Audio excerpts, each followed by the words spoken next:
ഒരു ഭരണകൂടം എങ്ങനെയാണ് പൗരന്മാരുടെ വിശ്വാസങ്ങളെ അല്ലെങ്കിൽ പൗരന്മാരെ തന്നെ കൊള്ളയടിക്കാൻ പ്ലാൻ ചെയ്യുന്നത്, കൊള്ളയടിക്കുന്നത് എന്നതിന്റെ ഏറ്റവും വലിയ ഉത്തമ ഉദാഹരണമാണ് ശബരിമല. എത്ര കാലം മുമ്പ് തുടങ്ങിയതാണ്? കൊള്ള തുടങ്ങിയ കാലം മുതൽ അത് മറച്ചു വെക്കാൻ വേണ്ടിയുള്ള നിതാന്ത പരിശ്രമം നടത്തിയതായിട്ട് ഇപ്പോ പുറത്തു വരികയാണ്. ഇപ്പോ ഈ കഴിഞ്ഞ 2-3 ദിവസങ്ങളായി പുറത്തു വരുന്ന വിവരങ്ങൾ വളരെ ഭീകരമാണ്. നേരത്തെ അറിഞ്ഞതൊന്നുമല്ല. നേരത്തെ ദ്വാരപാലക ശില്പങ്ങൾ, കട്ടിളപ്പടി, വാതില്, മച്ച്, ഇങ്ങനെ കുറെ കാര്യങ്ങൾ. ഇപ്പോ അയ്യപ്പന്റെ പ്രഭാവലയം അടക്കമുള്ള ആ പ്രദേശം മുഴുവൻ, സ്വർണം എവിടെയൊക്കെ ഉണ്ടോ അവിടെ മുഴുവൻ എടുത്തുകൊണ്ട് പോയിട്ട് അത് കേസ് ഇല്ലാതാക്കുന്ന ഒരു അവസരത്തിലേക്ക്. കേസ് എവിടെയും എത്തില്ല. ഇത് എന്തെങ്കിലുമൊക്കെ ആകുമെന്നാലും കരുതണ്ട. കാരണം അയ്യപ്പന്റെ സ്വർണം കട്ടു എന്നത് സത്യമാണ്, അതെല്ലാവർക്കും അറിയാവുന്നതാണ്. പക്ഷെ അയ്യപ്പന് സ്വർണം അവിടെ സ്ഥാപിച്ചു എന്നതിന് ഇതുവരെ തെളിവുകളില്ല എന്നുള്ളത് മാധ്യമങ്ങൾ സംസാരിക്കുന്നില്ല. കട്ടതിന് തെളിവുണ്ട്, ചെമ്പാക്കിയതിന് തെളിവുണ്ട്, എല്ലാം തെളിവുണ്ട്. പക്ഷെ അവിടെ വച്ചത് സ്വർണമാണ് എന്നതിന് തെളിവില്ല.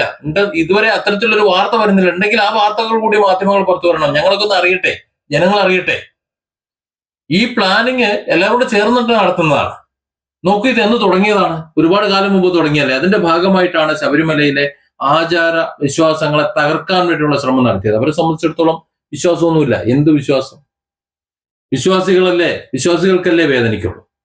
നോക്കൂ, ശബരിമലയിലെ സ്ത്രീ പ്രവേശം എങ്ങനെ ഉണ്ടായത്? സുപ്രീം കോടതി എന്ത് പറഞ്ഞു എന്നുള്ളതല്ല. സുപ്രീം കോടതി പറയുന്നത് കേരളത്തിലെ ക്ഷേത്രങ്ങളിൽ സ്ത്രീകൾക്ക് പ്രവേശിക്കാമോ? പൊതുവായി നോക്കുമ്പോൾ സ്ത്രീകൾക്ക് പ്രവേശിക്കാം. എന്തേ അവരെ മാറ്റി നിർത്തേണ്ട ആവശ്യം എന്താ? അവർ മാറ്റി നിർത്തേണ്ട ഒരാവശ്യമില്ല. പക്ഷെ ഓരോ മേഖലയിൽ വിശ്വാസ ആചാരങ്ങളുണ്ട്. ഇപ്പോ ഗുരുവായൂർ ചെന്ന് കഴിഞ്ഞാൽ ഇപ്പൊ എനിക്ക് അങ്ങോട്ട് കയറി ചെല്ലാൻ പറ്റില്ല. എന്നാൽ ശ്രീകൃഷ്ണ ക്ഷേത്രങ്ങളെ മറ്റെവിടെയെല്ലാം ഞാൻ പോയി ചണ്ട കൂട്ടിയിട്ടുണ്ട്, ശ്രീകോവിലിൽ പോയിട്ടുണ്ട്, എല്ലാം ചെയ്തിട്ടുണ്ട്. പക്ഷേ ചില ഭാഗങ്ങളിൽ നമുക്ക് കയറാൻ പറ്റില്ല. അവരുടെ വിശ്വാസ ആചാരങ്ങളെ നമ്മൾ മാനിച്ചേ പറ്റൂ. ആ ആചാരത്തെ ബഹുമാനിച്ചുകൊണ്ട് തന്നെ നമ്മൾ ജീവിച്ചേ പറ്റൂ. ശബരിമലയിൽ അത് തന്നെ. അവിടെ യുവതി പ്രവേശം എന്ന് പറയുന്നത് നിഷിദ്ധമല്ല അവിടെ. പക്ഷെ അവിടെ ഒരു ആചാരമുണ്ട്. ആ ആചാരത്തെ സംരക്ഷിച്ചു കൊടുക്കുന്നതിന് പകരം, വിശ്വാസികളുടെ ആ ഒരു ആചാരത്തെ സംരക്ഷിച്ചു കൊടുക്കുന്നതിന് പകരം എവിടെ നിന്നോ കുറെ എണ്ണത്തിനെ കൊണ്ടുവന്ന് അവിടെ പിടിച്ചു കയറ്റി ഞങ്ങൾ എന്തൊക്കെയോ സമുദ്ധരിക്കപ്പെടുന്നവരാണ് എന്ന് സ്ഥാപിച്ചു കൊടുക്കാൻ വേണ്ടി നടത്തിയ നാടകം എന്തിനായിരുന്നു എന്ന് ഇപ്പോഴല്ലേ പുറത്തു വരുന്നേ. ഈ കാര്യങ്ങളെല്ലാം പുറത്തു വരുമെന്ന് മനസ്സിലാക്കിയപ്പോ, ഈ കളവെല്ലാം പുറത്തു വരുമെന്ന് മനസ്സിലായപ്പോ ഒരു അയ്യപ്പ സംഗമം നടത്തി. അമ്പയെ പരാജയപ്പെട്ട ഒരു സംഗമം. ഇതൊക്കെ എന്തിനായിരുന്നു എന്ന് ഇപ്പൊ പുറത്തു വരികയല്ലേ. അതിനുശേഷം പോറ്റി മുതൽ ഇങ്ങോട്ട് ഓരോരുത്തർ അകത്തായി കിടക്കണം.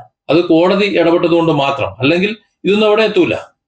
കോടതിക്ക് പരിധികളും പരിമിതികളും ഉണ്ടല്ലോ. അന്വേഷിക്കാൻ പറയാനല്ലേ പറ്റുള്ളൂ. പക്ഷെ ആ ഒരു പരിധിയിൽ നിന്നുകൊണ്ട് തന്നെ അന്വേഷിക്കുമ്പോൾ ഇത്രയധികം ഭീകരമായ കൊള്ള, പിടിച്ചതിനേക്കാൾ വലുതും ആളത്തിൽ എന്ന മട്ടിൽ ഇപ്പോൾ പുറത്തു വന്നുകൊണ്ടിരിക്കുക. പുതിയ പുതിയ കൊള്ളകൾ പുറത്തു വന്നുകൊണ്ടിരിക്കുന്നു. ഒന്ന് ആലോചിച്ച് നോക്കുക, എന്തൊരു കഷ്ടമാണ് നമ്മുടെ ഭരണ സംവിധാനത്തിന്റെ പോക്ക്. ഒരു ഹൈന്ദവ മത വിശ്വാസി അല്ല ഞാൻ. എനിക്ക് പോലും ആ ശബരിമലയ്ക്കുള്ള യാത്ര ഒരു അനുഭൂതിയാണ്. പമ്പയിൽ നിന്ന് ഇന്നത്തെ സാഹചര്യമൊന്നും അല്ല 1995 എന്ന് പറയുന്നത്. അന്ന് മരക്കൂട്ടം ആ ഭാഗത്തൊക്കെ മണ്ണ് തറയാണ്. ഇന്ന് എങ്ങനെയാണെന്ന് എനിക്കറിയില്ല. ഇന്ന് നടക്കാനുള്ള എല്ലാ ആധുനിക സംവിധാനങ്ങളും അവിടെ ഉണ്ട് എന്നാണ് ഞാൻ മനസ്സിലാക്കുന്നത്. അന്ന് ആ മലയെല്ലാം കയറി അതുവഴി നടന്ന് പോകുമ്പോൾ 2-3 ട്യൂബ് ലൈറ്റ് ഫിറ്റ് ആക്കിയിട്ടുണ്ട് പോകുന്ന വഴി കാണാൻ വേണ്ടിയിട്ട്. വന്യമൃഗങ്ങൾ, ക്രൂരമൃഗങ്ങളുള്ള കാട്. ആ കാട്ടിനുള്ളിലൂടെ നിർഭയം നടന്നു പോകാൻ നമുക്ക് സാധിക്കുന്നുണ്ട്. ഒരു ആത്മവിശ്വാസമാണ്, ഒരു ധൈര്യമാണ്, എന്താ പറയുക, ഒരു ഭക്തിയുടെ ഒരു വിളനിലമാണ് ആ ഭാഗം മുഴുവൻ. അതുവഴി നടന്നു പോകുന്ന ആരും ഭയപ്പെടുന്നില്ല. ആനകൾ മേയുന്നത് നമുക്ക് കാണാൻ കഴിയും, ചവിട്ടി മെതിക്കുന്നതൊക്കെ നമുക്ക് കേൾക്കാൻ കഴിയും, ഇതെല്ലാം കാണാൻ കഴിയും. പക്ഷെ ആരെയും ഇതുവരെ അത്തരത്തിൽ ഏതെങ്കിലും വന്യമൃഗം ഉപദ്രവിച്ചായിട്ട് നമുക്ക് കാണാൻ കഴിയില്ല. അപ്പൊ അത്തരത്തിൽ വളരെ ഭക്തി നിർഭരമായി ഈ ഒരു വിഭാഗം വിശ്വാസികൾ ആദരിച്ച് ബഹുമാനിച്ച് വിശ്വസിച്ചു പോരുന്ന ആ പ്രദേശത്തെ അപ്പാടെ കൊള്ളയടിക്കാൻ ഭരണകൂടത്തെ നിയന്ത്രിക്കുന്ന വിഭാഗം തന്നെ നേരിട്ട് ഇറങ്ങുകയാണെന്നുണ്ടെങ്കിൽ, അല്ലെങ്കിൽ അവരുടെ ഒത്താശയോടെ ഇറങ്ങാന്ന് പറഞ്ഞാൽ അതിൽപരം നാണക്കേട്, അതിൽപരം എന്താ പറയുക, ചതി മറ്റെന്തുണ്ട്? അയ്യപ്പന്റെ മുതൽ കട്ടവര മുഴുവൻ പിടിക്കാൻ വേണ്ടി ഈ സർക്കാർ എന്തൊക്കെ ചെയ്യുന്നു എന്നൊക്കെയാണ് പറഞ്ഞുകൊണ്ടിരിക്കുന്നത്. പക്ഷെ അങ്ങനെ പറഞ്ഞുകൊണ്ടിരിക്കുന്നവർ അവരുടെ തന്നെ ഭാഗമായിട്ടുള്ള നേതാക്കളും മറ്റുള്ളവരും എല്ലാം അകത്താകുമ്പോൾ അവരെ തള്ളിപ്പറയാനോ അവരെ പാർട്ടിയിൽ നിന്ന് പുറത്താക്കാനോ ഒന്നും അവർ ശ്രമിക്കുന്നില്ല. നമുക്കറിയാമല്ലോ രാഹുൽ മാങ്കൂട്ടത്തിന്റെ വിഷയം വന്നപ്പോൾ രാഹുൽ മാങ്കൂട്ടത്തെ കുറിച്ച് ഒരു പീഡന പരാതി വന്ന സമയത്ത് തന്നെ കോൺഗ്രസ് നേതൃത്വം നടപടിയെടുത്തു. ശരിയോ തെറ്റോ എന്നുള്ളത് വേറെ വിഷയമാണ്. അപ്പോഴത് എടുക്കാൻ പാടുണ്ടോ എന്നുള്ളത് മറ്റൊരു വിഷയമാണ്. രാഹുൽ മാങ്കൂട്ടം എന്ന് പറയുന്ന ചെറുപ്പക്കാരന്റെ ആ പ്രവർത്തനങ്ങളും മറ്റും കണ്ട് അസൂയപ്പെട്ടിട്ട് ഉണ്ടാക്കിയിട്ടുള്ള ഒരു കുരുക്കിൽ അങ്ങനെയൊക്കെ പറയുന്നുണ്ട്. അതൊക്കെ മറ്റൊരു വിഷയമാണ്. പക്ഷെ എന്ത് തന്നെ ആയിരുന്നാലും ആ നേതൃത്വം കൃത്യമായ നടപടിയെടുത്തു.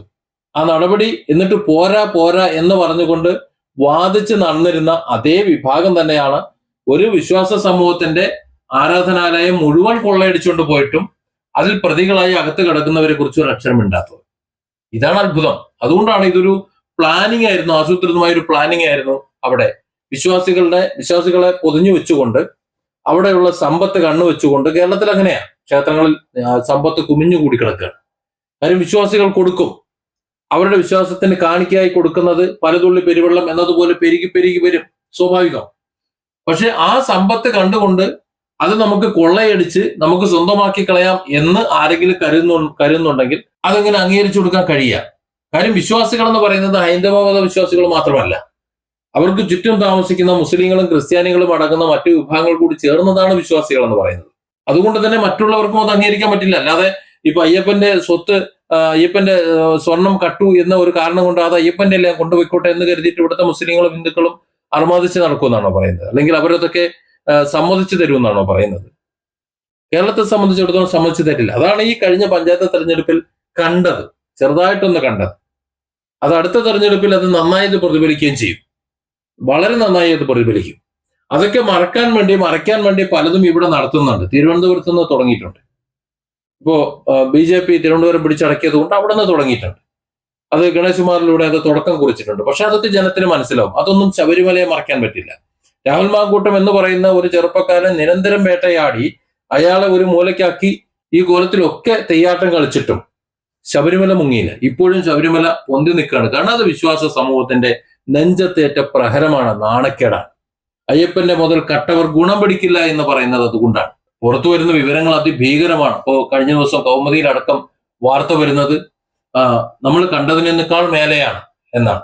സ്വർണം, അത് മാത്രമല്ല അയ്യപ്പ പ്രഭയിൽ നിന്ന് പോലും സ്വർണം നഷ്ടപ്പെട്ടു. ഒരു പക്ഷേ ആ വിഗ്രഹം തന്നെ ഡ്യൂപ്ലിക്കേറ്റ് കൊണ്ടുവന്ന് വെച്ചിട്ടുണ്ടോ എന്ന് പോലും സംശയിക്കേണ്ട അത്രയും വലിയ കൊള്ളയാണ് ശബരിമലയിൽ നടന്നിട്ടുള്ളത്. ശബരിമലയിലെ മാത്രം കാര്യമാണ്. ഇതുപോലെ മറ്റെവിടങ്ങളിലൊക്കെ എങ്ങനെയൊക്കെ കൊള്ള നടന്നിട്ടുണ്ട് എന്ന് നോക്കണം. വളരെ ആസൂത്രിതമായിട്ടല്ലേ ഇവരുടെ ഓരോ നിയമനങ്ങളും? ഒന്ന് ആലോചിച്ച് നോക്കൂ. വളരെ കൃത്യമായി വർഷങ്ങളുടെ പ്ലാനിങ് ആയിരുന്നു എങ്ങനെ കൊള്ള നടത്താം.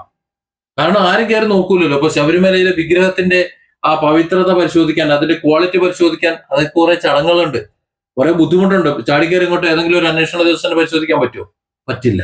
അത് മനസ്സിലാക്കിക്കൊണ്ട് അവിടെ പരിപാലിക്കുന്നവരെ കൊണ്ട് തന്നെ കൊള്ള നടത്തിക്കാൻ അതിനനുയോജ്യമായവരെ അവിടെ സ്ഥാപിച്ചു വെച്ചു കൊടുത്തുകൊണ്ട് നിങ്ങൾ കൊള്ള നടത്തിക്കോ, പങ്ക് നമുക്ക് തന്നാൽ മതി, നമുക്ക് ഒരുമിച്ച് കൊള്ളയടിക്കാം എന്ന് പറഞ്ഞിട്ടുണ്ടെങ്കിൽ, അങ്ങനെ കൊള്ളയടിച്ചിട്ടുണ്ടെങ്കിൽ അതിൽപരം നാണക്കേടും അതിൽപരം എന്തു പറയാ ഒരു വിശ്വാസക്കേടും മറ്റെന്താ ഉള്ളത്? ഒരു ഭരണകൂടത്തെ നമ്മൾ ഭരണമേൽപ്പിക്കുന്നു, ഇനി ഭരണമില്ലെന്ന് തന്നെ കൂട്ടിക്കൊള്ളൂ. ഒരു രാഷ്ട്രീയ പാർട്ടിയിൽ നമ്മൾ വിശ്വസിക്കുന്ന അതിന്റെ നേതാക്കൾ നമ്മളെ സംരക്ഷിക്കും, നമ്മുടെ സ്വത്തുവകകളും നമ്മുടെ വിശ്വാസങ്ങളും സംരക്ഷിക്കുമെന്ന് കരുതി തന്നെയല്ലേ? അതിന്റെ മേലല്ലേ ഈ ഒരു കടന്നുകയറ്റം നടത്തിയിട്ടുള്ളത്? അതിനെ ഏതു വിധത്തിലാണ് നമുക്ക് അംഗീകരിക്കാൻ കഴിയുക? ഏതായാലും ശബരിമല വെറുതെ വിടുന്ന ഒരു കോലമില്ല. ശബരിമലയിലെ ഓരോ തരി സ്വർണത്തിനും, അവിടെ വിശ്വാസികൾ നിക്ഷേപിച്ച ഓരോ തരി സ്വർണത്തിനും, അവിടുന്ന് കട്ടെടുത്തിട്ടുള്ള ഓരോ തരി സ്വർണത്തിനും സമാധാനം പറയാതെ ഇവിടെ നിന്ന് ഇവിടുത്തെ ഭരണകർത്താക്കൾക്കും അത് കട്ടെടുത്തവർക്കും കടന്നുപോകാൻ കഴിയില്ല എന്നത് വസ്തുതയാണ്. ശബരിമല എന്നത് ഹൈന്ദവ വിശ്വാസികളുടെ മാത്രം ഒരു സ്വത്തായിട്ടല്ല മലയാളികൾ കാണുന്നത്. അവിടെ ഹിന്ദുക്കൾ മാത്രമല്ല പോകുന്നത്. അതുകൊണ്ട് തന്നെ മലയാളികളായിട്ടുള്ള വിശ്വാസ സമൂഹത്തിന് പുറമെ ദക്ഷിണേന്ത്യയിലെ മുഴുവൻ വിശ്വാസ സമൂഹത്തിനും ഏറ്റിട്ടുള്ള ഒരു നാണക്കേടാണ് ഈ കൊള്ള എന്ന് പറയാതിരിക്കാൻ ഒരു നിവൃത്തിയില്ല. Different angles. Don't forget to subscribe and support this channel.